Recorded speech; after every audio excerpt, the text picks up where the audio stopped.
नमस्कार दोस्तों, स्वागत है आपका दिग्गज एकेडमी के डिजिटल प्लेटफॉर्म पर। आज हम चर्चा करने जा रहे हैं रोबोटिक्स के बारे में। जी हाँ, आप कम या ज़्यादा रोबोटिक्स के बारे में भली भांति परिचित होंगे, क्योंकि रोबोटिक्स वर्तमान युग में एक ऐसा सब्जेक्ट है जिससे हम अछूते नहीं हैं। चाहे आप न्यूज़पेपर में खबरें पढ़ते हों कि रोबोट के जरिए दूर बैठे हुए कहीं पे सर्जन सर्जन हांगकांग में बैठे हैं, सिंगापुर में बैठे हैं, अमेरिका में बैठे हैं, वहाँ से भारत में ऑपरेशन कर रहे हैं रोबोट के माध्यम से। या हमारे जो ऑटोमोबाइल सेक्टर है जिसमें कि गाड़ियां बन रही है, वो सब की सब किसके माध्यम से बनाई जा रही है? रोबोट के माध्यम से बनाई जा रही है। पूरा जो असेंबली लाइन है उस पर रोबोट्स काम कर रहे हैं। आपने वीडियोस देखे होंगे जिनमें रोबोट्स पेंट कर रहे हैं, काफ़ी सारे जो बोल्ट्स एंड नट्स हैं उनको कस रहे हैं। ये सब चीज़ें हो रही हैं, वर्तमान में हो रही है। कई विकसित जो देश हैं वहाँ पर रोबोटिक्स का और ज़्यादा प्रचलन है। हमारे यहाँ पे फ़िलहाल हमको आम घरेलू उपयोग के लिए रोबोट्स नहीं देखने को मिलते, लेकिन विकसित देशों में अब रोबोट सामान्यतया यूज़ किए जाने लगे हैं। आपको वैक्यूम क्लीनर, जो वैक्यूम क्लीनर आते हैं, अब चपटे वैक्यूम क्लीनर आने लग गए जिसमें कि एआई इनेबल्ड होता है और वो सेंसर के माध्यम से जहाँ जहाँ कचरा दिखता है उसको पूरे को साफ कर देता है। तो ये सब चीज़ें कहीं ना कहीं रोबोटिक्स और आर्टिफिशियल इंटेलिजेंस का मिक्सचर है, जो इंटेलिजेंट मशीन को इंटेलिजेंट बना रही है। हम इसी के बारे में अध्ययन करेंगे आज कि परीक्षा के लिहाज से कौन कौन से रोबोटिक्स के ऐसे पहलू हैं, कि रोबोटिक्स का हमको क्या फ़ायदा मिल रहा है, उसकी चुनौतियाँ क्या क्या है और उसमें कौन कौन से सुधार किए जा सकते हैं। इन सभी पहलुओं पे हम आज बात करेंगे। तो शुरू करते हैं रोबोटिक्स से। रोबोटिक्स क्या है? रोबोटिक्स है इंजीनियरिंग की वह ब्रांच, इंजीनियरिंग की वह शाखा जिसमें रोबोट की क्या क्या किया जाता है? डिज़ाइनिंग की जाती है, रख रखाव, नए अनुप्रयोग का विकास और अनुसंधान जैसे कार्य किए जाते हैं। इंजीनियरिंग की शाखा, इंजीनियरिंग की ब्रांच क्या है? रोबोटिक्स है। इंजीनियरिंग की ब्रांच क्या है? इंजीनियरिंग की ब्रांच है रोबोटिक्स। अब रोबोटिक्स के अंतर्गत हम क्या क्या करेंगे? रोबोटिक्स के अंतर्गत हमको सबसे पहले तो देखना होगा कि हम कुछ क्या नवाचार कर सकते हैं। सबसे पहले हमने डिज़ाइन किया है, ऑलरेडी जो उपलब्ध हैं, ऑलरेडी जो उपलब्ध रोबोट्स हैं उनसे इतर कौन सा बेहतर अनुप्रयोग वाला, कोई विशिष्ट उपयोग वाला कौन सा रोबोट हम बना सकते हैं। तो डिज़ाइनिंग करेंगे, उसके मेंटेनेंस का काम भी किया जाता है। नए नए एप्लीकेशंस के लिए रोबोट्स बनाए जाते हैं, रिसर्च किया जाता है, डेवलपमेंट किया जाता है। और इस सारा का सारा कार्य किस में किया जाता है? ये सारा का सारा कार्य किया जाता है रोबोटिक्स में। और रोबोटिक्स क्या है? इंजीनियरिंग की ब्रांच, इंजीनियरिंग की ब्रांच। अगर हम रोबोट जो शब्द है, रोबोट जो शब्द है चेक भाषा का शब्द है। किस भाषा का शब्द है रोबोट? रोबोट एक चेक भाषा का शब्द है जिसका अर्थ होता है स्लेव, स्लेव या गुलाम या परिश्रमी, ऐसा बंधुआ मजदूर। जो चेक गणराज्य है वहाँ पर जो बंधुआ मजदूर होते थे उनको रोबोट कहा जाता था। ये चेक भाषा का शब्द है जिसका अर्थ होता है गुलाम। एक ऐसा मजदूर जिसको उसके अधिकारों के लिए वो जागरूक नहीं है, उसके अधिकार नहीं है, उसके पास अधिकार नहीं है। जो भी उसके पास अधिकार हैं वो उसके मालिक के मातहत है। जो भी अधिकार हैं उसके पास, वो सबके सब किसके अंतर्गत आते हैं? उसके मालिक के। जो उसका मालिक कहेगा वही उसके लिए सर्वोपरि बात है। ये बंधुआ मजदूर, इसी अवधारणा को ध्यान में रखते हुए रोबोट जो मशीन है उसका नाम क्या रखा गया? रोबोट रखा गया। क्या नाम रखा गया उसका? रोबोट। कहाँ से आया ये? चेक भाषा का शब्द है। कहाँ से आया ये शब्द है चेक भाषा का। कौन सी भाषा का? चेक गणराज्य की भाषा जो है उस भाषा का शब्द है रोबोट, जिसका अर्थ क्या होता है? जिसका अर्थ होता है गुलाम या परिश्रमी बंधुआ मजदूर। अब थोड़ा सा इसके इतिहास पर नजर डाल लिया जाए कि आखिरकार जो वर्तमान समय में हम रोबोट देखते हैं उनका डेवलपमेंट कैसे हुआ, उनका विकास किस तरह से हुआ। तो 1930 वो समय है जब कंप्यूटर का उपयोग करके जो डिजिटली कंट्रोल्ड मशीन बनाई गई, कंप्यूटर का यूज़ करते हुए डिजिटली कंट्रोल्ड मशीन बनाई गई, जो कि रोबोट का बहुत ही प्रारंभिक स्वरूप था। जो डिजिटली कंट्रोल्ड मशीन थी 1930 के अंदर, वो कंप्यूटर का बहुत ही प्रारंभिक स्वरूप था। फिर 7 साल बाद एक व्यक्ति आते हैं जिनका नाम था गिलीथ टेलर। क्या नाम था जिनका? उनका नाम था गिलीथ टेलर। और गिलीथ टेलर इंडस्ट्रियल यूज़ के लिए रोबोट बनाते हैं। सबसे पहला इंडस्ट्रियल यूज़ के लिए रोबोट बनाते हैं 1937 में गिलीथ टेलर। कौन बनाते हैं? गिलीथ टेलर। कौन बनाते हैं? गिलीथ टेलर। और किस तरह का, किस नेचर का इन्होंने बनाया है? इंडस्ट्रियल पर्पज से, मतलब औद्योगिक रोबोट का निर्माण किया। किसका निर्माण किया? औद्योगिक रोबोट का निर्माण किया। 1954 में एक व्यक्ति आते हैं जिनको फादर ऑफ रोबोटिक्स कहा गया। क्या कहा गया? फादर ऑफ रोबोटिक्स, जिनका नाम था जॉर्ज देवोल। क्या नाम था? जॉर्ज देवोल। सनी देओल का भाई नहीं था ये।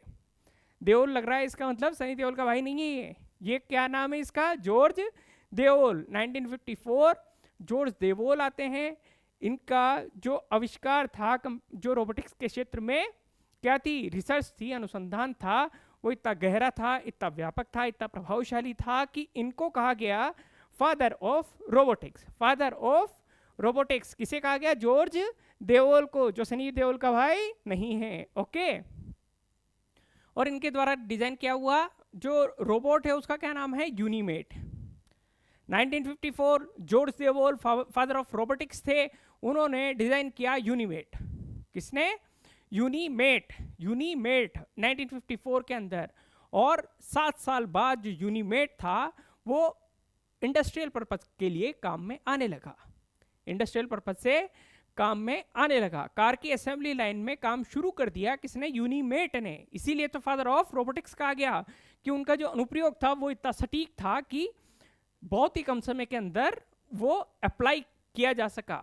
वो अप्लाई किया जा सका और इंडस्ट्रियल यूज में काम में आने लगा। 1954 George Devol father of robotics Unimate design करते हैं, जो 1961 में कार की असेंबली में काम आने लग जाता है। ओके। अगर हम वर्तमान समय में देखें तो बहुत सारे ऐसे रोबोट्स हैं जो अलग अलग क्षेत्रों के अंदर काम कर रहे हैं। हम साइंस एंड टेक्नोलॉजी में स्पेस टेक्नोलॉजी के अंदर पढ़ते हैं कि क्यूरियोसिटी रोवर है, या परसिवरेंस जो नासा का मंगल मिशन है उसमें परसिवरेंस रोवर है, या चंद्रयान 3 के अंदर विक्रम लैंडर था और प्रज्ञान रोवर था। प्रज्ञान रोवर क्या था? 6 व्हील वाला रोबोट था। प्रज्ञान जो रोवर था वो क्या था? यहाँ तो उस पर सोलर पैनल लगे हुए थे और नीचे एक प्लेटफॉर्म था जिसमें व्हील्स लगे हुए थे। क्या लगे हुए थे? उसमें व्हील्स लगे हुए थे। तो ये रोबोट, ये रोवर जो वहाँ पे चंद्रमा पे चलने के लिए बनाया गया था, इसमें व्हील्स लगे हुए हैं, यहाँ पे सोलर पैनल लगे हुए हैं, इससे इसको ऊर्जा मिल रही है और इससे ये चल रहा है। इसका क्या नाम था? प्रज्ञान रोवर। ये भी एक तरह का रोबोट ही तो है। ये भी एक तरह का रोबोट ही है जिसको डिजाइन किया गया वहाँ पर चलने के लिए, चंद्रमा पर चलने के लिए डिजाइन किया गया इसको। ह्यूमनॉइड रोबोट्स हैं, कुछ ह्यूमनॉइड रोबोट्स हैं जो कि इंसानों की तरह बिहेव करते हैं, इंसानों की तरह बिहेव करते हैं। आपने जो सऊदी अरब है, सऊदी अरब की नागरिकता प्राप्त कर रखी है एक सोफिया ने, एक ह्यूमनॉइड रोबोट है वो, और इतने एडवांस है वो लोग, सऊदी अरब की नागरिकता देती है। उस जो सोफिया ह्यूमनॉइड रोबोट हैं उसके कई टीवी चैनल पर इंटरव्यू भी आए हैं। आपको देखना चाहिए कि किस तरह से ह्यूमनॉइड रोबोट्स काम करते हैं, किस तरह से वो रेस्पॉन्स देते हैं, उनको आखिरकार उनका एल्गोरिथम किस तरह से सेट किया गया है, उनकी प्रोग्रामिंग किस तरह से की गई है। इसके अलावा होंडा कंपनी का है एक असीमो। होंडा कंपनी का क्या है? असीमो। होंडा कंपनी का कौन सा है? असीमो है। और एटलस है बोस्टन डायनेमिक्स का। बोस्टन डायनेमिक्स का कौन सा है? एटलस। बोस्टन डायनेमिक्स का कौन सा है? एटलस। 1940 के दशक में आइजैक असीमोव के द्वारा, अब ये नैतिकता के पर्सपेक्टिव से भी आपको याद रखना है कि नैतिकता किस तरह से रोबोट्स के लिए कौन कौन से मानवों के द्वारा रोबोट संबंधी कौन कौन से नैतिक मापदंड निर्धारित किए गए हैं, इसका एक उदाहरण, इसकी एक झलक हमको देखने को मिलती है आइजैक असीमोव के द्वारा। आइजैक असीमोव ने 1940 के दशक में ही रोबोट के नैतिक उपयोग के संबंध में 3 लॉज ऑफ रोबोटिक्स प्रस्तुत किए थे। 3 लॉज ऑफ रोबोटिक्स उसने प्रस्तुत कर दिए थे 1940 के दशक में ही। देखिए आप उसकी सोच, उस व्यक्ति की सोच, आइजैक असीमोव की सोच कि रोबोट्स के लिए उनके उपयोग से संबंधित क्या क्या नियम हो सकते हैं। और नियम बड़े ही आसान, बड़े ही सरल, आप यूं ही याद कर लेंगे इनको, कोई बड़ी बात नहीं है इसको याद करना, कोई बड़ी बात नहीं है। पहला, जब मैं नियम बना रहा हूं तो मैं क्या चाहूंगा कि वो जो रोबोट है वो मेरे अनुसार चले, मेरी बात माने, मेरा काम कर दे, मुझे सुविधा हो, मुझे फैसिलिटी मिले और मेरी लागत कम हो, कहीं ना कहीं मेरा जो एफर्ट्स लग रहे हैं उनको रिड्यूस करे, उनको कम करे। इसलिए तो रोबोट लाता है व्यक्ति आदमी घर में। तो पहला नियम उसने दिया कि रोबोट सबसे फर्स्ट प्रायोरिटी पे है कि इंसान की सुरक्षा, मतलब ह्यूमन सेफ्टी। रोबोट किसी भी इंसान को कोई भी हार्म नहीं करेगा, किसी भी तरह की चोट नहीं पहुंचाएगा। नियम कौन बना रहा है? इंसान बना रहा है। तो वो फर्स्ट प्रायोरिटी पे रोबोट को रखेगा, खुद को रखेगा, खुद को रखेगा। और सबसे पहली प्रायोरिटी क्या कि रोबोट माल फंक्शन होकर कहीं हमला नहीं कर दे, इसलिए रोबोट किसी भी इंसान को चोट नहीं पहुंचाए। और नंबर 2, जब वो सेफ हो गया, इंसान सेफ हो गया, उसके बाद रूल नंबर 2 आता है कि जो रोबोट है वो किस प्रयोजन के लिए लाया गया था, किस उद्देश्य के लिए लाया गया था। रोबोट लाया गया था ताकि ओबे कर सके, ताकि आदेशों का पालन कर सके। किसके आदेशों का पालन? जो उसका मालिक है, जो उसका मालिक है। हे सीरी प्ले द म्यूजिक, ये जो वर्चुअल रोबोट का ही तो काम कर रही है। सीरी क्या कर रही है? वर्चुअल रोबोट का काम कर रही है। उसी तरह से जो रोबोट है, आपने उसका टाइमिंग सेट कर दिया, उसका प्रोग्राम सेट कर दिया और काम करने के लिए वो चालू हो गया काम करना। तो इसके लिए जरूरी है कि काम हो वो आपका आदेश माने। सबसे पहला कि इंसान को चोट नहीं पहुंचाए, दूसरा रोबोट मानव के आदेशों का पालन करे, दूसरा क्या है कि रोबोट मानव के आदेशों का पालन करे। और तीसरा नियम क्या कहता है? तीसरा नियम कहता है कि अब इंसान के आप न तो चोट पहुंचा सकते हो, न तो आपको चोट पहुंचानी है, उसकी हर बात माननी है। और तीसरी बात, अब आप खुद के बारे में सोच सकते हो। रोबोट भैया अब आप खुद के बारे में सोच सकते हो और आपको अपनी सुरक्षा करनी है। आप अपनी सुरक्षा करने के लिए भी स्वतंत्र हो, लेकिन एक शर्त है। और शर्त क्या है? शर्त यह है कि पहले और दूसरे नियम का मतलब इंसान को चोट भी नहीं पहुंचनी चाहिए और इंसान के आदेशों का पालन होना चाहिए। इंसानों को चोट भी नहीं पहुंचनी चाहिए और इंसानों के आदेशों का पालन होना चाहिए। अगर इन दो नियमों का उल्लंघन नहीं होता है तो आप अपनी रक्षा करने के लिए स्वतंत्र हैं, आप अपनी सुरक्षा करने के लिए स्वतंत्र हैं। तो ये 3 नियम बहुत ही आसान। पहला कौन सा था बताइए? मैं बना रहा हूं नियम तो किसको वो दूंगा प्रायोरिटी? मैं बना रहा हूं नियम तो मैं अपने आप को प्रायोरिटी दूंगा कि इंसानों को चोट नहीं पहुंचानी है। नंबर 2 पे क्या है? नंबर 2 पे कि इंसानों की, मानव के आदेशों का पालन करना है। और तीसरे पे उसको थोड़ा बहुत रियायत दी गई कि अगर रूल नंबर 1 और 2 को अगर आप वोलेट नहीं करते हैं, उसका उल्लंघन नहीं करते हैं, तो आप अपनी सुरक्षा कर सकते हैं। रोबोट को क्या करना चाहिए? रोबोट को अपनी सुरक्षा करनी चाहिए, सिवाय इसके कि प्रथम और द्वितीय नियम का उल्लंघन नहीं हो। ना आप इंसानों को चोट पहुंचाएं, ना आप मानव के आदेशों की क्या करें? अवहेलना करें। अगर आप आदेशों का पालन कर रहे हैं, आप इंसानों को चोट नहीं पहुंचा रहे हैं, तो आप अपनी सुरक्षा करने में सक्षम हैं, कर सकते हैं। हम देखते हैं रोबोट के घटक। What are the components of a robot? आप सोचिए, स्वयं सोचिए, जब भी एक रोबोट का जिक्र आता है तो हमारे दिमाग में किस तरह की पिक्चर आती है? हमारे दिमाग में इस तरह की पिक्चर आती है, एक इंसान की तरह ही पिक्चर आती है। ये लेट सपोज कि ये क्या है? रोबोट है। ओके, रोबोट जिस तरह से इंसान दिखता है उसी तरह से एक पिक्चर आती है कि इस तरह का रोबोट होगा। ये तो एग्जाम्पल हो गया ह्यूमनॉइड रोबोट का। किसका एग्जाम्पल हो गया? ह्यूमनॉइड रोबोट का। इसके अलावा भी बहुत सारे रोबोट्स होते हैं। इसके अलावा जैसे ये इंडस्ट्रियल पर्पज के लिए रोबोट बना हुआ है, ये भी एक इंडस्ट्रियल पर्पज के लिए रोबोट बना हुआ है। ये एक ह्यूमनॉइड रोबोट है। कौन सा रोबोट है? ह्यूमनॉइड रोबोट है। ये भी एक तरह का रोबोट है जिसको कोबोट कहते हैं, कोलैबोरेटिव रोबोट कहते हैं। ये भी एक अलग यूज के लिए हाइब्रिड रोबोट बना हुआ है। तो कुल मिलाकर रोबोट के अलग अलग यूसेज के हिसाब से उसके अलग अलग नाम दिए गए हैं। ये बात तो क्लियर हो गई हमको। फिर देखिए कि इसके आखिरकार कौन कौन से कंपोनेंट्स होते हैं रोबोट के। रोबोट के लिए सबसे जरूरी क्या है? आप ह्यूमनॉइड रोबोट की परिकल्पना कर लीजिए। ह्यूमनॉइड रोबोट की आप परिकल्पना कर लीजिए, जैसे कि आपके सामने एक रोबोटिक ह्यूमनॉइड रोबोट खड़ा हुआ है, एक रोबोट खड़ा हुआ है, उसके पास जहाँ पे आपका दिमाग होता है वहाँ पे उसका दिमाग लगा हुआ है। सामान्य भाषा में कहें तो उसके एक चिप लगी हुई है। जिस सामान्य भाषा में हम बात करते हैं कि रोबोट के एक चिप लगी हुई है, वो चिप कंट्रोल कर रही है उसको। चिप कंट्रोल कर रही है मतलब सारा का सारा जो भी सर्किट्स बने हुए हैं उसके कंट्रोलर का काम कौन कर रही है? उसका दिमाग कर रहा है। जिस तरह से इंसानों का दिमाग उनको कंट्रोल करता है, उसी तरह से वो चिप, उसका कंट्रोलर, उसके जो कंट्रोलर्स हैं वो रोबोट को कंट्रोल कर रहे हैं। और रोबोट को, चिप को, उसके कंट्रोलर्स को काम करने के लिए क्या चाहिए? ऊर्जा चाहिए। कोई ना कोई बैटरी लगाओगे, कोई सोलर पैनल लगाओगे। जैसे प्रज्ञान रोड में हमने देखा था कि उसमें यहाँ पे क्या लगे हुए थे? ऊपर, यहाँ पे ऊपर लगे हुए थे उसमें सोलर पैनल। क्या लगे हुए थे? यहाँ पे सोलर पैनल लगे हुए थे। सोलर पैनल क्यों? क्योंकि नीचे का रोबोट चलेगा कैसे? नीचे का जो रोबोट है ये चलेगा कैसे? अगर आप सोलर पैनल नहीं लगाओगे तो नीचे से रोबोट चलेगा कैसे? इसलिए पावर जरूरी है। क्या जरूरी है? पावर जरूरी है। अब ये चल रहा है, चलते चलते सामने कोई बाधा खड़ी हो सकती है इसके। क्या खड़ी हो सकती है? सामने कोई बाधा खड़ी हो सकती है। अब इस बाधा को ये क्रॉस अपने हिसाब से निर्णय ले ले, इसका दूर से ही क्या कर दे, ये बाधा के लिए सूचित कर दे, इसके चिप को सूचित कर दे कि सामने बाधा है। जिस तरह से आजकल गाड़ियों में पहले ही सेंस कर लेते हैं, सेंसर्स लगे होते हैं। क्या लगे होते हैं? सेंसर्स।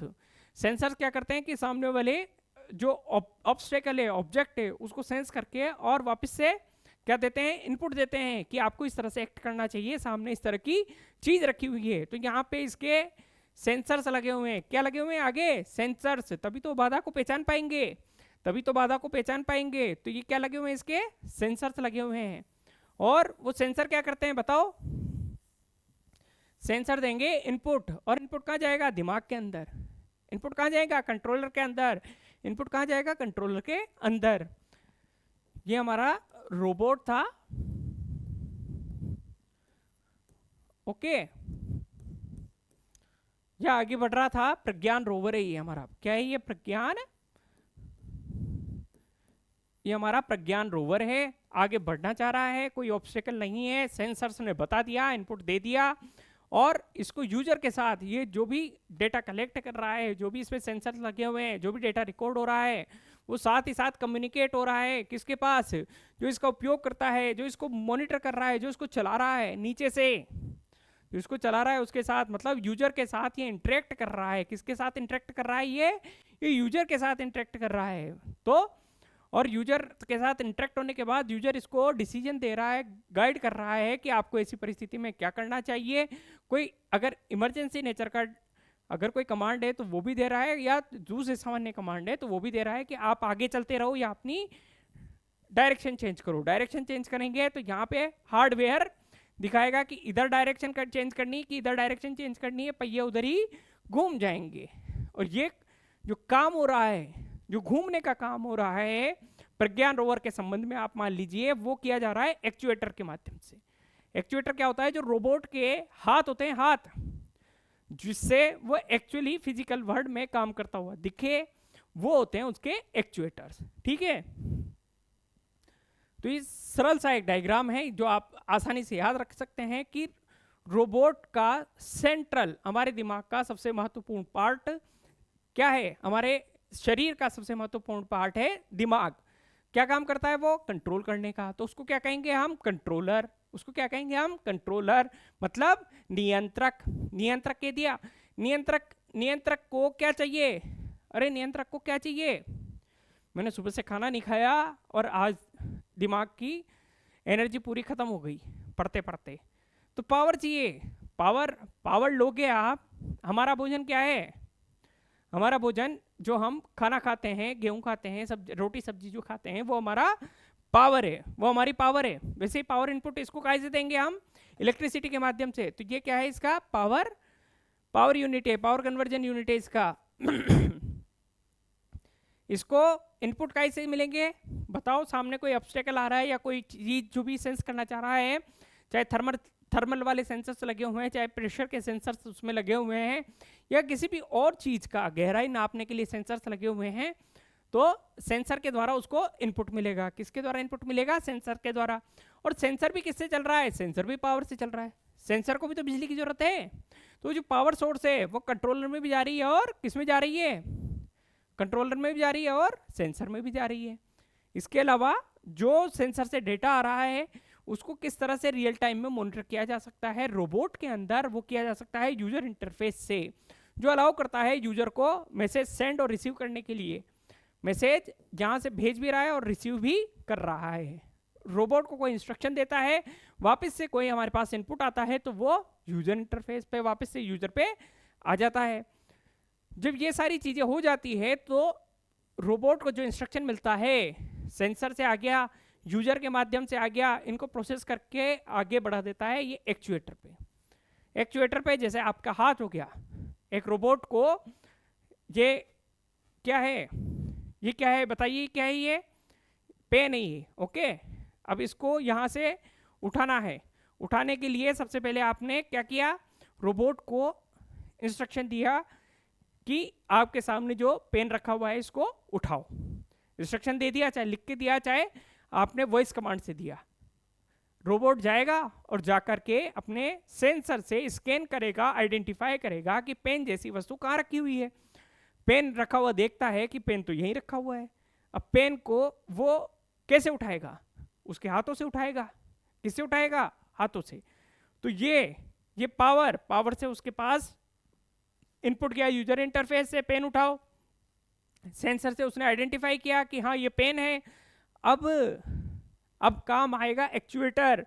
उसके हाथ नीचे जाएंगे और पेन उठाकर लेके आएंगे। बस इतना सा काम था। कंट्रोलर जो उसका दिमाग है, यूजर का इंटरफेस जो उसको कमांड दे रहा है, वापस से जो इनपुट से वो भी रिसीव कर रहा है, कोई फीडबैक आ रहा है, कोई आउटपुट है वो भी रिसीव कर रहा है। सेंसर उसको इनपुट्स दे रहा है और सेंसर में या एक्चुएटर को भी, जैसे हाथों को चलाने के लिए भी पावर की जरूरत है, और कंट्रोलर के लिए, इन सब के लिए किसकी जरूरत है? पावर की। किसकी जरूरत है? पावर की। ये हमारे रोबोटिक्स का मेन जो वर्क फंक्शन है, किस तरह से क्रिया प्रणाली होती है, उसकी कार्य प्रणाली होती है। ये था आपको छोटा सा डायग्राम याद रखना है। एक बार और बना देता हूं मैं आपके लिए। यहाँ पे क्या था बताइए? कंट्रोलर को क्या चाहिए थी? पावर। इसको मैंने क्या कहा था कि पेन उठाओ। पेन उठाने का मतलब यूजर का इंटरेक्शन यूजर इंटरफेस से किया जा रहा था। और पेन कैसे पहचाना उसने? सेंसर के माध्यम से। और पेन पहचान के किसको उसने डायरेक्शन दिया? कौन चला फिर? एक्चुएटर। कौन चला फिर आगे? एक्चुएटर। और पावर जो थी सेंसर के पास भी जा रही थी, पावर जो थी एक्चुएटर के पास भी जा रही थी, पावर जो थी कंट्रोलर को तो चाहिए ही सही। बस इतनी सी बात है। एक्चुएटर रोबोटिक मांसपेशी की तरह जो रोबोट को चलने या वस्तुओं को पकड़ने में मदद करते हैं, ऊर्जा को गति में बदलते हैं। इससे क्या हुआ कि इलेक्ट्रिकल जो एनर्जी थी वो मैकेनिकल एनर्जी में तब्दील हो गई। आपके पास जो विद्युत आ रही थी, आपके पास जो इलेक्ट्रिसिटी आ रही थी, उसका क्या हुआ? उससे क्या फर्क पड़ा? आपके पास जो इलेक्ट्रिकल एनर्जी आ रही थी उससे रोबोट की आर्म आगे बढ़ी और उसने पेन उठा लिया। वो मैकेनिकल एनर्जी में तब्दील हो गई। किस में तब्दील हो गई? मैकेनिकल एनर्जी में। किसके माध्यम से हुई? एक्चुएटर के माध्यम से। एक्चुएटर के माध्यम से जो ऊर्जा को गति में तब्दील कर दिया गया। ओके, इसके बाद आता है सेंसर। सेंसर क्या चीज होती है बताइए? सेंसर क्या चीज होती है? सेंसर जो हमारे आसपास की चीजें हैं उनको सेंस करते हैं, उनसे जानकारी एकत्रित करते हैं। वो कोई भी हो सकती है, जैसे डिस्टेंस है या टेम्परेचर है, प्रेशर है, कोई हाइट है, डेप्थ है। इन सब चीज़ों को सेंस करने के लिए किसकी जरूरत पड़ती है? सेंसर की जरूरत पड़ती है। किसकी जरूरत पड़ती है? सेंसर की जरूरत पड़ती है। एक कंट्रोलर या कंट्रोल यूनिट क्या था ये था रोबोट का दिमाग। क्या था? रोबोट का दिमाग, रोबोट का मस्तिष्क, जो क्या कर रहा था? सेंसर से सिग्नल प्राप्त करके एक्चुएटर को भेज रहा था। इसका काम क्या है? इसका कंट्रोल करने का काम है, नियंत्रण करने का काम है। इसका क्या काम है? इसका काम है कंट्रोल करने का, इसका काम है नियंत्रण करने का। पावर सप्लाई है जो किसके माध्यम से की जा सकती है? या तो बैटरी के माध्यम से की जाएगी या फिर बिजली, या तो डायरेक्ट पावर सप्लाई, या तो दो ही तरह की चीजें होती है। या तो आपका मोबाइल होगा, जिस तरह से आपका मोबाइल होता है जो मूवेबल होता है, इसलिए बैटरी लगानी पड़ती है। और अगर कोई बड़ी मशीन होती है तो उसमें प्लग लगाया जाता है, उसका वो स्टेबल रहती है तो उसका पावर सप्लाई से दिया जाता है। तो या तो बैटरी होगी या फिर पावर सप्लाई होगी। प्रोग्रामिंग की जाती है इसकी। कोई भी विशेष रोबोट की वो मल्टीपल यूसेज के लिए भी बनाया जा सकता है, लेकिन उसकी प्रोग्रामिंग आपको करनी पड़ेगी। वो प्रोग्रामिंग सॉफ्टवेयर के द्वारा, जिसमें आप एल्गोरिथम उसका डिसाइड करेंगे, आर्टिफिशियल इंटेलिजेंस से उसको स्मार्ट बनाएंगे और वो सॉफ्टवेयर रन करेगा, जिससे कि सॉफ्टवेयर रन करने से क्या होगा? जो रोबोट है वो अपना वांछित जो उसका टास्क है, वांछित उसका कार्य है, उसको पूर्ण करेगा। एंड इफेक्टर्स क्या होते हैं? एंड इफेक्टर्स एक्चुएटर ही मान लीजिए आप। जो एंड इफेक्टर्स एक्चुएटर तो वो हो गया कि आपका पूरा हाथ का जो सिस्टम है वो एक्चुएटर हो गया, रोबोटिक मांसपेशी की तरह, जो कि हिल रही थी, डुल रही थी, वो क्या काम कर रही थी? वो काम कर रही थी एंड इफेक्टर्स को एक्टिवेट करने का। एंड इफेक्टर्स को एक्टिवेट करने का, एंड इफेक्टर्स का मतलब ये है कि कौन सा ऐसा लास्ट का पार्ट है जिसने काम किया। अगर आप देखें कि हाथ को मूव करने के लिए यहाँ से भी, इस जॉइंट से भी काम करना पड़ेगा, इस जॉइंट से भी काम करना पड़ेगा, और इस जॉइंट से भी काम करना पड़ेगा, तभी जाके आप किसी चीज़ को उठा पाएंगे। लेकिन अगर सिर्फ और सिर्फ आपको ये देखना हो कि किसने उठाया है, किसने उठाया है, तो आप कभी भी शोल्डर की बात नहीं करेंगे। आप बात करेंगे कि एंड इफेक्टर कौन सा था, लास्ट का कौन सा ऐसा पार्ट था जिसने कि इफेक्ट डाला है। वो इफेक्ट डालने वाला कौन सा है? ये हमारा हाथ है। ओके, पर्यावरण के साथ परस्पर जुड़ने वाले उपकरण जैसे कि हाथ। और यूजर इंटरफेस मानव को रोबोट के साथ परस्पर जुड़ने की अनुमति देता है, परस्पर उसको कम्युनिकेट करने की आज़ादी देता है, उसको कम्युनिकेशन करने के लिए, संचार करने के लिए, आपस में जुड़ने के लिए जो मंच प्रदान करता है वो क्या कहलाता है? User interface. ओके, अब हम देखते हैं कि आखिरकार रोबोट के कौन कौन से टाइप होते हैं, किस किस तरह के हमारे पास रोबोट होते हैं। ये एक छोटे वैक्यूम क्लीनर की तरह दिखता है जो कि ऑटोनोमस रोबोट है। इसमें आपने देखा होगा आजकल आर्टिफिशियल इंटेलिजेंस आ रही है। आप रूम में छोड़ दीजिए, वो सेंसर के माध्यम से आइडेंटिफाई करके कि सामने कौन सी चीज़ है, उसके अंदर जाया जा सकता है, नहीं जाया जा सकता है, और कहाँ पे सफाई की जानी है, कहाँ पे गंदगी है, उसको क्लीन कर देता है, नीचे से एब्जॉर्ब कर लेता है। तो ये ऑटोमोबाइल है। ये क्या है? ऑटो है, एक तो ऑटो है और एक मोबाइल है। ऑटोमेटिक है और मोबाइल है, मतलब स्वनियंत्रित, स्वनियंत्रित है और गतिशील है। स्वनियंत्रित, स्वचालित है, स्वचालित है, स्वनियंत्रित है, खुद से काम करने वाला है, और गतिशील है, मोबाइल है। ऑटोमेटिक, ऑटोमेटिक मोबाइल रोबोट है, या ऑटोनोमस मोबाइल रोबोट भी कह सकते हैं आप इसको। सामान्यतया परिवहन के लिए उपयोग में लाया जाता है। किसके लिए उपयोग में लाया जाता है? परिवहन के लिए भी उपयोग में लाया जाता है। एक बड़ा कारखाना है जिसमें चीज़ों को बार बार एक जगह से दूसरी जगह, एक जगह से दूसरी जगह सिर्फ एक ही पथ पे अगर ले जाना, लाना ले जाना हो, तो इस तरह के रोबोट्स काम में आ जाएंगे। रोबोट्स के ऊपर क्या रखा होगा? एक अच्छा खासा प्लेटफॉर्म बना होगा, उस पर आप सामान रख दीजिए और रोबोट व्हील्स की सहायता से आपके सामान को ले जाएगा। ओके, मालवाहक का काम कर सकता है। एक है ऑटोमेटिक गाइडेड व्हीकल, स्वचालित निर्देशित। स्वचालित निर्देशित ये इस तरह का, जो कि एक पर्टिकुलर जो गाइडेड पार्ट होता है, पाथ होता है, जो निर्देशित पथ होता है, एक पर्टिकुलर जो निर्देशित पथ है,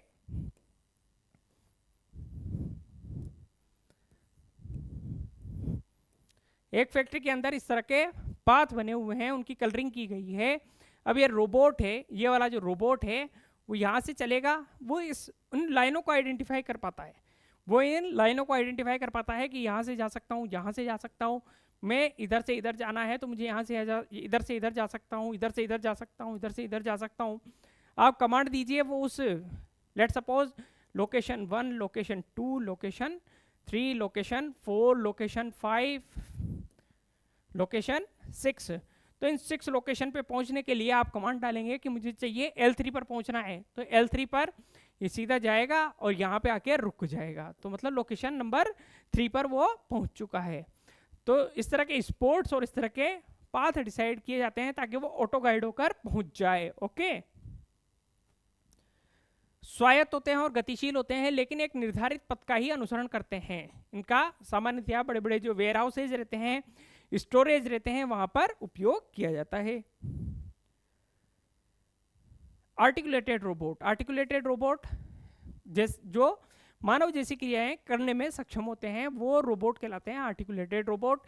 इनमें ये आर्म देखिए, आप यहाँ से मूव कर सकती हैं, यहाँ से मूव कर सकती हैं, यहाँ से मूव कर सकती है, जैसे यहाँ से और यहाँ से 3 जॉइंट्स जैसे अपने हाथ हैं, उसी तरह से ये रोबोट्स काम कर सकते हैं।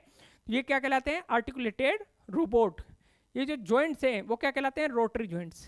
क्या कहलाते हैं? रोटेशन के लिए काम में आते हैं, वो क्या कहलाते हैं? Rotary joints. जो रोटेशन के लिए जो जॉइंट्स होते हैं वो कहलाते हैं रोटरी जॉइंट्स। वेल्डिंग का सामग्री प्रबंधन या पेंटिंग, आप इसके हाथ में एक रोलर पकड़ा दीजिए, क्या पकड़ा दीजिए? रोलर पकड़ा दीजिए, और ये मूव करता करता पूरी दीवार को पेंट कर देगा। क्या कर देगा, पूरी दीवार को पेंट कर देगा, क्योंकि ये आर्टिकुलेटेड रोबोट है। किस तरह का रोबोट है, आर्टिकुलेटेड रोबोट है। ह्यूमनॉइड रोबोट, ह्यूमनॉइड रोबोट क्या होते हैं बताओ, ह्यूमनॉइड रोबोट जो कि इंसानों की तरह दिखेंगे, ह्यूमन आ गया ना इसमें, मतलब इंसानों की तरह जो रोबोट दिखेंगे वो कहलाएंगे क्या, ह्यूमनॉइड रोबोट। मानव जैसी आकृति के होंगे, उनकी तरह व्यवहार और विशेषताओं वाले होंगे ह्यूमनॉइड रोबोट। जैसे हमने सोफिया की बात की थी, जिसको सऊदी अरब की नागरिकता मिल चुकी है। अब वो आपके साथ संवाद कर सकती है, बात कर सकती है, किसी भी विषय पर आपको जवाब दे सकती है। सोफिया इसी तरह से डिजाइन की गई है, आर्टिफिशियल इंटेलिजेंस इनेबल्ड है वो। ओके, तो रिसर्च में काम में आ सकती है, मनोरंजन के लिए या सेवा के लिए, किसी भी तरह की सर्विस के लिए। आपके घर पे कोई अगर ऐसा रोबोट है जो आपने कहा कि मुझे मेरे लिए पानी लेकर आओ, वो पानी की बोतल आपके लिए उठाकर ले आता है, तो वो आपकी घर की सर्विस कर रहा है, मतलब आपको सेवा प्रदान कर रहा है, डोमेस्टिक सर्विस आपको प्रोवाइड कर रहा है। तो वो है ह्यूमनॉइड रोबोट। कौन सा रोबोट है वो, ह्यूमनॉइड रोबोट, जो इंसानों की तरह दिखता है, उनकी तरह व्यवहार करता है, उनकी तरह ही उनसे मिलती जुलती उनकी विशेषताएं होती है। अब बात करते हैं कोबोट्स की। जी हाँ, कोबोट्स सहयोगी रोबोट या कोलैबोरेटिव रोबोट, सहयोगी रोबोट जो या कोलैबोरेटिव रोबोट जो इंसानों के सहयोग के लिए, मानवों के सहयोग के लिए काम में लिए जाते हैं, ऐसे रोबोट क्या कहलाते हैं, कोबोट्स कहलाते हैं। क्या कहलाते हैं वो, कोबोट्स कहलाते हैं। ये देखिए आप, एक ऐसा रोबोट है जो मोबाइल बनाने में मदद कर रहा है, मोबाइल बनाने में मदद कर रहा है इंडस्ट्री के अंदर, तो ये क्या कहलाएगा, ये कहलाएगा कोबोट।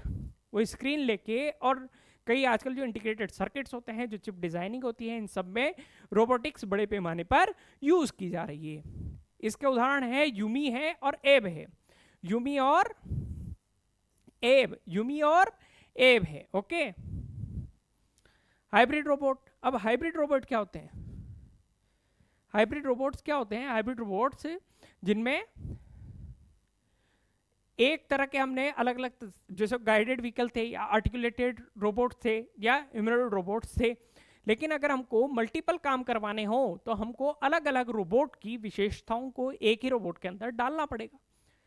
अभी तक तो विशेषज्ञ थे, स्पेशलाइज्ड थे, वो स्पेशलाइजेशन के साथ काम कर रहे थे, विशेषज्ञता के साथ काम कर रहे थे, कि कोई भंडारण में सिर्फ मालवाहक के रूप में काम कर रहा था, माल को इधर उधर ले जाने के लिए काम कर रहा था, कोई असेंबली लाइन पे काम कर रहा था, कोई दूसरा घर में डोमेस्टिक सर्विस देने के लिए काम कर रहा था, पानी का ग्लास पकड़ा रहा था। लेकिन अब हमको चाहिए कि कोई एक ही रोबोट, एक ही मशीन अलग अलग तरह के जो कार्य हैं उनको अकेली ही करने में सक्षम हो जाए। तो हमको क्या करना पड़ेगा, हमको अलग अलग जो भी हमको वांछित विशेषताएं उसके अंदर चाहिए, उन विशेषताओं को अलग अलग रोबोट से लेकर के उसके अंदर इंसर्ट करना पड़ेगा, डालना पड़ेगा, उसका सॉफ्टवेयर इस तरह से बनाना पड़ेगा, उसकी प्रोग्रामिंग इस तरह से करनी पड़ेगी, उसका एल्गोरिथम इस तरह से हमको सेट करना पड़ेगा। तो वो क्या कहलाएगा, वो कहलाएगा हाइब्रिड रोबोट। हाइब्रिड क्यों, क्योंकि उसमें बहुत सारी चीजों की विशेषताएं आ गई है, इसलिए वो क्या बन गया है, एक संकर रोबोट बन गया, हाइब्रिड रोबोट बन गया। तो जटिल कार्यों के लिए जो कॉम्प्लेक्स वर्क होते हैं, अरे सीधा काम तो वो कर ही रहा है ना, सीधा काम तो वो कर ही रहा है। अब आपको क्या चाहिए, आपको चाहिए कि अलग अलग कार्यों को करने में एक ही आदमी सक्षम हो जाए, या एक ही आदमी जो है कई सारे कॉम्प्लेक्स कामों को कर ले, जिसमें कि अलग अलग विशेषताएं शामिल है। तो उनके लिए विभिन्न प्रकार के रोबोट्स को मिलाया जाता है, उनकी विशेषताओं को मिलाया जाता है। इस तरह का कोई कॉम्प्लेक्स सिस्टम, जो देखिए आप, ये ड्रोन की भी इसमें क्वालिटी है। ये जो रोबोट है इसमें व्हील्स लगे हुए हैं नीचे, और ऊपर ड्रोन के पंख लगे हुए हैं, मतलब ड्रोन भी बन सकता है, ये चल भी सकता है। तो ये क्या है, ये हाइब्रिड रोबोट है जो चल भी सकता है और उड़ भी सकता है, चल भी सकता है, उड़ भी सकता है, दो तरह की विशेषताएं इसके अंदर आ गई, इसलिए क्या है, हाइब्रिड रोबोट। जैसे एमआरआई मशीन विद आर्म्स हो जाए, MRI machine with arms, MRI machine के अंदर आर्म्स हैं, तो वो क्या कहलाएगा, हाइब्रिड रोबोट। और डिजिटल रोबोट या वर्चुअल रोबोट, उस आपने आयरन मैन देखा है, आयरन मैन का जो सूट है वो उससे बात करता है, उसको क्या करता है, वो उसको कमांड देता है। आयरन मैन का जो सूट है उसको आयरन मैन कमांड देता है कि ये करो वो करो, वो तुरंत अपने सेंसर्स के माध्यम से कि इतनी बैटरी बची है, हम यहाँ तक की ऊंचाई पे जा सकते हैं, यहाँ पर टेम्परेचर प्रेशर इतना चल रहा है, वो सेंसर्स के माध्यम से उसको बताता रहता है। तो वो क्या है, एक तरह का एआई इनेबल्ड चीज है, वो एक तरह की एआई इनेबल्ड चीज है। वो काम तो दूसरा है, उसको प्रोटेक्शन का काम है, लेकिन जो डिजिटल रोबोट उसके अंदर है, उसके अंदर जो प्रोग्रामिंग की गई है उसके माध्यम से उसकी कोई भौतिक संरचना नहीं होते हुए भी वो इनपुट्स दे रहा है। आपने देखा कि जो आयरन मैन है वो जाके और अपने एआई असिस्टेंट से बात करता है जो स्क्रीन पर कई तरह के रिसर्च एंड डेवलपमेंट के काम कर सकता है। वो सब के सब आर्टिफिशियल इंटेलिजेंस इनेबल्ड चीज़ें हैं, वो कहलाती है डिजिटल या वर्चुअल रोबोट। आपको असिस्टेंस प्रोवाइड कर रही है, आपको सेवाएं प्रदान कर रही है, लेकिन उसका फिजिकल असिस्टेंस नहीं है। वो सिर्फ काय पे है, स्क्रीन पर है। आपको टेम्परेचर, प्रेशर और भी जो भी आप जानना चाहते हैं, जो भी वांछित इनपुट लेना चाहते हैं, वांछित जो सेंसर आपको आउटपुट देना चाहते हैं, उनसे संबंधित जानकारी आपको दे सकता है। लेकिन बस वर्चुअल क्यों है? क्योंकि उसकी भौतिक संरचना नहीं है। वो आपको स्क्रीन पर अवेलेबल है। वो आपको कहीं पे अवेलेबल है? स्क्रीन पर अवेलेबल है। बाकी सारा का सारा काम, पूरी गाइडेंस, पूरी सेवाएं वैसी देगा, बस वो आपके सामने फिजिकली प्रेजेंट नहीं होगा। वो किसी न किसी माध्यम से कम्युनिकेट करेगा, स्क्रीन पर आ जाएगा। Now we will read about the initiatives taken for robotics sector. Okay, robotics के क्षेत्र में कौन कौन सी आखिरकार पहले की गई है, कौन कौन से ऐसे इनिशिएटिव्स लिए गए हैं, उनकी हम बात करते हैं। ART park. ART पार्क क्या चीज़ है? ART पार्क है AI and robotics technology park. आपको बहुत ही आसानी से इसका शॉर्ट फॉर्म भी याद हो जाएगा। ART पार्क क्या चीज़ है? ART पार्क है AI and robotics technology park. बोलिए, ART park, AI and robotics technology park. National mission on robotics. Robotics के ऊपर नेशनल मिशन भी चलाया जा रहा है। National mission on robotics, national mission on interdisciplinary cyber physical system, NMICPS। NMICPS का मतलब क्या हुआ? National mission on interdisciplinary, national mission on interdisciplinary cyber physical system, NMICPS, जो कि एक तो नीति आयोग, किसके द्वारा? नीति आयोग और department of science and technology के द्वारा। NITI Aayog, department of science and technology के द्वारा कौन सा मिशन चलाया जा रहा है? मिशन चलाया जा रहा है national mission on interdisciplinary cyber physical system, NMICPS, NITI Aayog और department of science and technology. Robotics, AI, IoT, machine learning आदि तकनीकों को मिलाकर स्मार्ट इंडस्ट्री और स्वायत्त सिस्टम बनाना। अब ये जो एक सिर्फ रोबोटिक्स पे काम नहीं कर रहा है, जिसे इंटरडिसिप्लिनरी है, बहुत सारे क्षेत्रों को साथ में लेके काम करने वाला ये मिशन है, जो आर्टिफिशियल इंटेलिजेंस को ले लो या IoT को ले लीजिए या मशीन लर्निंग को ले लीजिए, इन सबको मिला करके एक स्मार्ट इंडस्ट्री और ऑटोमेटेड सिस्टम। जी हाँ, एक तो स्मार्ट इंडस्ट्री, हमारी इंडस्ट्री स्मार्ट हो जाएगी, और एक ऑटोमेटिक सिस्टम बनाने पर जोर दिया जा रहा है। किसके द्वारा? National mission on interdisciplinary cyber physical system, NMICPS के द्वारा, जो कि नीति आयोग और department of science and technology के द्वारा बनाया गया है। Centre for innovation in robotics, CIR, कहाँ पे खोला गया है बताइए? Centre for innovation in robotics खोला गया है IIT मद्रास में। सेंटर फॉर इनोवेशन नवाचार का केंद्र रोबोटिक्स के क्षेत्र में कहाँ खोला गया है? IIT मद्रास में। कहाँ खोला गया है? IIT मद्रास में। व्योममित्र के बारे में तो आप जानते ही होंगे। व्योममित्र जो सिर्फ जिसका धड़ है, जिसके पैर नहीं है, एक महिला के शक्ल का रोबोट बनाया गया है इसरो के द्वारा, जो गगनयान, जो मिशन गगनयान है उसके अंदर यूज किया जाएगा। क्या यूज किया जाएगा?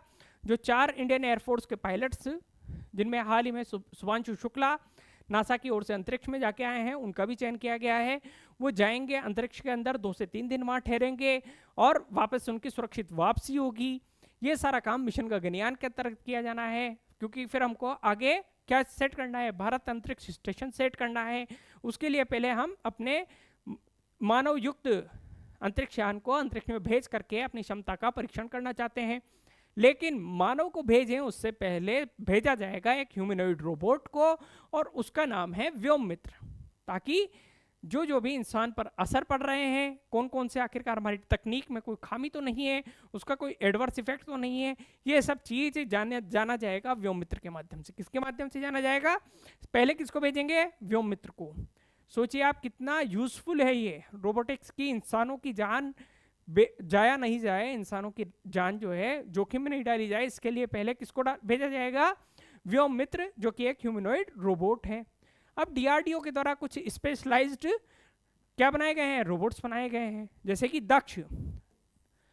एक दक्ष क्या बनाया गया है? ये बम को डिफ्यूज करने के लिए रोबोट बनाया गया है, बम को डिफ्यूज करने के लिए। अब बम के पास जाएगा, अपने सेंसर से चेक करेगा कि वास्तव में बम है, किस नेचर का बम है, उसको किस तरह से डिफ्यूज किया जा सकता है, कंट्रोलर के माध्यम से, एक्चुएटर के माध्यम से काम करेगा। तो दक्ष क्या करता है? बम को निष्क्रिय करने का। दक्ष क्या करता है? बम को निष्क्रिय करने का काम करता है। बताइए दक्ष क्या काम करता है? बोलिए मेरे साथ, दक्ष क्या काम करता है? बम को निष्क्रिय करने का, बम को डिफ्यूज करने का काम करता है दक्ष। सर्वाइवर रोबोट, सर्वाइवर रोबोट क्या है? देखो प्लस का साइन बन रहा है यहाँ पे, प्लस का साइन आता है चिकित्सकीय उपयोग के लिए। मेडिकल साइन कौन सा होता है? प्लस का। तो आपदा प्रबंधन में लोगों को बचाने के लिए, लोगों तक राहत सामग्री पहुंचाने के लिए कई जगह किस तरह की सामग्री भेजी जाती है? जो राहत सामग्री होती है, रसद सामग्री होती है, फूड पैकेट्स होते हैं जहाँ पे लोग नहीं पहुँच पाते, राहत दल नहीं पहुँच पाता है, तो इस तरह के रोबोट्स का इस्तेमाल किया जाता है। और इनका एक नकारात्मक इस्तेमाल भी होता है हमारी बॉर्डर के पास, चरस, हेरोइन, गांजा वगैरह गिराने के लिए। ये भी एक तरह के क्या है? रोबोट्स हैं, ऑटोमेटेड सिस्टम है, जिनमें लोकेशन डाल दी जाती है कि इस लोकेशन पर आपको गिराना है, या फिर यूजर के साथ इंटरफेस होता है जिसमें यूजर इनको कंट्रोल करता है। स्नेक रोबोट, स्नेक रोबोट क्या करता है? स्नेक रोबोट होता है जो मॉनिटरिंग के लिए, निगरानी के लिए और खतरनाक स्थानों की जांच के लिए। कोई छोटी सी जगह है, उसमें अगर इतना बड़ा ड्रोन नहीं घुस सकता तो क्या जाएगा? इसमें जाएगा स्नेक रोबोट। क्या जाएगा इसमें? स्नेक रोबोट जाएगा। और स्नेक रोबोट छोटी सी जगह में जाके देखेगा, वहाँ कैमरे के साथ आपको दिखाएगा स्क्रीन पर कि नीचे क्या चीज़ है, नीचे क्या चीज़ है। तो इस तरह की चीज़ों के माइनिंग में या कहीं पे भी दूसरी जगहों पे जहाँ पे छोटी जगह है, कोई बड़ा खतरा हो सकता है, उसके लिए स्नेक रोबोट यूज में लाया जा सकता है। एक है निशांत, एक तो दक्ष देखा बम डिफ्यूज करने के लिए, बम डिफ्यूज करने के लिए। एक है निशांत, निशांत है युद्ध क्षेत्र की निगरानी के लिए। युद्ध क्षेत्र की निगरानी के लिए क्या है? निशांत है। ओके, देख सकते हैं आप युद्ध क्षेत्र में इस पे राइफल भी अटैच है, ऊपर मशीन गन भी अटैच है, बंदूक अटैच कर सकते हैं, युद्ध क्षेत्र में निगरानी कर सकते हैं। आगे कैमरे लगे हुए हैं, आप देखते रहेंगे अपने मॉनिटरिंग स्क्रीन पर कि सामने कोई शत्रु तो नहीं है, अगर शत्रु है तो किस तरह का डिसीजन लेना है। यूजर दूर बैठे ही अपनी जान को जोखिम में डाले बिना ही एक्शन ले सकता है। किसके माध्यम से? निशांत जो रोबोट है उसके माध्यम से। रोबोटिक्स के लिए आईटी हब फाउंडेशन कहाँ बनाया गया है? बताइए। आईआईटी दिल्ली के अंदर। नवाचार का केंद्र आईआईटी मद्रास में बनाया गया था। और आईटी हब फाउंडेशन कहाँ बनाया गया है? आईआईटी दिल्ली के अंदर। IT hub foundation IIT Delhi के अंदर बनाया गया है। रोबोटिक्स के लिए जो राष्ट्रीय रणनीति है वो क्या कहती है? अनुकूल वातावरण, नवाचार और आर्थिक विकास। राष्ट्रीय रणनीति की क्या तत्व हैं कि हम उनको फेमिलियर एनवायरनमेंट दे पाएँ डेवलपर्स को, उनके लिए नवाचार को प्रोत्साहित किया जाए और फंडिंग की जाए, अल्टीमेटली आर्थिक उनका इकोनॉमिक डेवलपमेंट हो सके।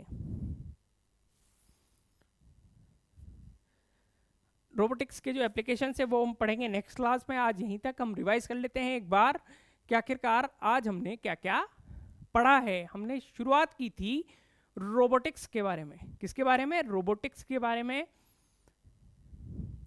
रोबोटिक्स क्या चीज़ थी? रोबोटिक्स इंजीनियरिंग की ब्रांच थी। क्या थी रोबोटिक्स की? इंजीनियरिंग की ब्रांच जो उसको सबसे पहले डिज़ाइन करता है, उसमें क्या करता है? उसका मेंटेनेंस करता है, उसके नए नए एप्लीकेशंस और रिसर्च एंड डेवलपमेंट का जो काम करती है, जो गाइड करती है, जो सूचना देती है, आपको नॉलेज देती है, वो कौन सी ब्रांच है? इंजीनियरिंग की रोबोटिक्स ब्रांच है। इसके बाद हमने देखा था कि रोबोट जो है वो चेक भाषा का शब्द है। किस भाषा का शब्द है? चेक भाषा का शब्द है, जिसका अर्थ क्या होता है? जो बंधुआ मजदूर होता है उसको क्या कहते हैं हम? रोबोटिक्स। बंधुआ मजदूर होता है उसको रोबोट कहते हैं। फिर इसके बाद हमने देखा था जॉर्ज देवोल, फादर ऑफ रोबोटिक्स कौन थे? जॉर्ज देवोल। उन्होंने क्या बनाया था? 1954 के अंदर यूनिमेड बनाया था। उन्होंने क्या बनाया था 1954 के अंदर? यूनीमेट बनाया था, और 61 में उनका बनाया हुआ यूनीमेट कार की असेंबली लाइन में काम करने लग गया था। क्या करने लग गया था? काम करने लग गया था कार की असेंबली लाइन में यूनीमेट। आईजे कसिमो, किसका नाम था? आईजे कसिमो। आईजे कसिमो 3 जो है आपके क्या दिए थे इन्होंने? 3 नियम दिए थे रोबोटिक्स के संबंध में।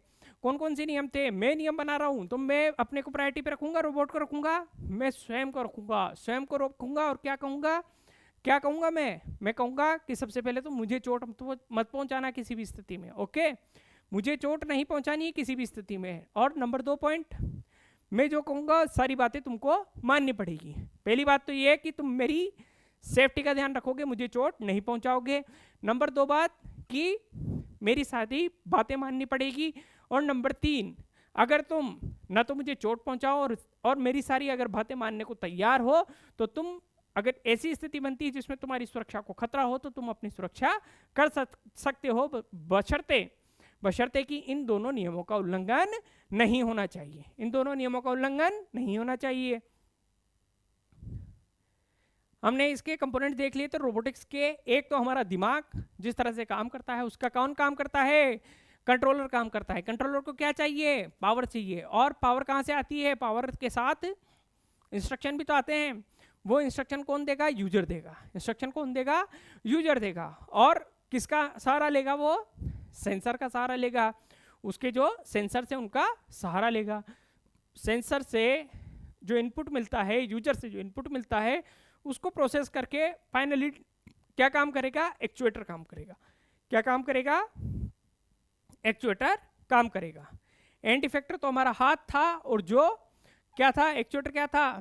जो मांसपेशी को रोबोट को चलाने के लिए जो जॉइंट्स काम कर रहे थे, जो मांसपेशियों की तरह काम कर रहे थे, वो एक्चुएटर्स कहला रहे थे। ओके, सेंसर्स इनपुट दे रहे थे, कंट्रोलर क्या काम कर रहे थे, और पावर सप्लाई प्रोग्रामिंग, उसको सॉफ्टवेयर में प्रोग्रामिंग आखिरकार करनी पड़ेगी तभी तो वो काम करेगा।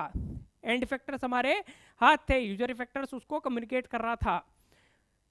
हमने प्रकार देखे थे जिसमें ऑटोमेटिक और मोबाइल था, मतलब ऑटोनोमस और मोबाइल, स्वनियंत्रित भी था और गतिशील भी था। परिवहन के लिए सामान्यतः उपयोग में लाया जाता है। स्वचालित निर्देशित मतलब ऑटोमेटिक गाइडेड व्हीकल, जो कि स्वायत्त भी था और गतिशील था। और निर्धारित पथ का हमने समझा था कि किस तरह से, जैसे L3 पॉइंट के पास जाके अगर इसको सामान डिलीवर करना है तो ये कर देगा। ओके, आर्टिकुलेटेड रोबोट, जिसमें कि ऐसे आर्टिकुलेटेड रोटरी जॉइंट्स हैं, उसको काम करने के लिए, विशिष्ट काम करने के लिए इनेबल करते हैं, उसको समर्थ बनाते हैं, जैसे कि पेंटिंग वगैरह कर सकता है। ह्यूमनॉइड रोबोट जो कि इंसानों की तरह दिखता है, उसकी तरह व्यवहार करता है, उसकी तरह विशेषता रखता है, ह्यूमनॉइड रोबोट था। और कोबोट क्या था? कोबोट इंसानों के साथ, इंसानों के लिए सहयोग करने वाला रोबोट था, जैसा कि एप था, यूमी था। हाइब्रिड रोबोट, जो कि एक ही रोबोट कई सारे काम करने में सक्षम हो जाए, उनकी कई सारों की विशेषताओं को मिला दें, तो वो क्या कहलाएगा? हाइब्रिड रोबोट कहलाएगा। MRI मशीन विद आर्म्स जैसे। फिर डिजिटल रोबोट था, जिसकी भौतिक संरचना नहीं थी, वो सिर्फ डिजिटली आपसे क्या कर रहा था? इंटरेक्ट कर रहा था, आपको जवाब दे रहा था, वो डिजिटल रोबोट था। रोबोटिक्स के लिए कौन कौन से इनिशिएटिव्स हमने देखे? ART park. ART पार्क बताओ? AI and robotics technology park, AI and robotics technology park. फिर नेशनल मिशन ऑन रोबोटिक्स देखा हमने।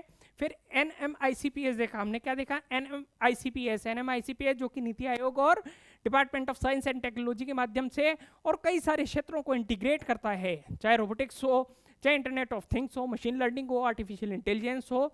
इस तरह की जो भी रोबोटिक्स संबंधी टेक्निक्स है उसके काम में आ सकती है, उसके नवाचार के लिए, उसका अनुप्रयोगों को बढ़ाने के लिए, उन सबको एक स्मार्ट इंडस्ट्री और ऑटोनोमस बनाने के लिए ये काम करता है NMICPS, national mission on interdisciplinary cyber physical system. Okay, फिर देखा था हमने कि इनोवेशन का जो सेंटर है वो कहाँ बनाया गया है? IIT मद्रास के अंदर, IIT दिल्ली के अंदर IIT हब फाउंडेशन। ओके, व्योम मित्र अंतरिक्ष जो शुभांशु शुक्ला जाएंगे, 4 इंडियन एयरफोर्स के जो पायलट्स का चयन किया गया है, उनसे पहले व्योम मित्र को भेज के देखेंगे कि सब कुछ ठीक चल रहा है कि नहीं चल रहा है, जो कि अर्धमानवीय एक ह्यूमनॉइड रोबोट हैं।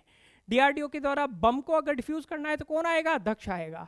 और निगरानी करनी है, निगरानी करनी है तो कौन आएगा बताओ? निशांत आएगा। ओके, छोटी जगहों में, पतली जगह में स्नेक रोबोट निकल जाएगा। और ये है सर्वाइवर रोबोट, कौन सा है ये? सर्वाइवर रोबोट, आपदा राहत के लिए काम में लिया जाता है। आईटीएफ फाउंडेशन कहाँ बनाया है? आईआईटी दिल्ली के अंदर। और जो हमारी नेशनल स्ट्रेटजी है वो क्या चाह रही है? वो चाह रही है कि हम इसको फेमिलियर एनवायरनमेंट दे पाएँ इनोवेशन और इकोनॉमिक डेवलपमेंट के लिए। अब नेक्स्ट लेक्चर में हम पढ़ेंगे कि रोबोटिक्स के क्या क्या एप्लीकेशंस है, क्या क्या अनुप्रयोग हैं। तब तक जुटे रहिए पूर्ण मनोयोग से, ताकि जिस व्यक्ति का भी बुरा वक्त चल रहा है उस व्यक्ति के बुरे वक्त का भी बुरा वक्त आ जाए। जी हाँ, मेहनत कीजिए, जम के मेहनत कीजिए पूर्ण मनोयोग से। धन्यवाद।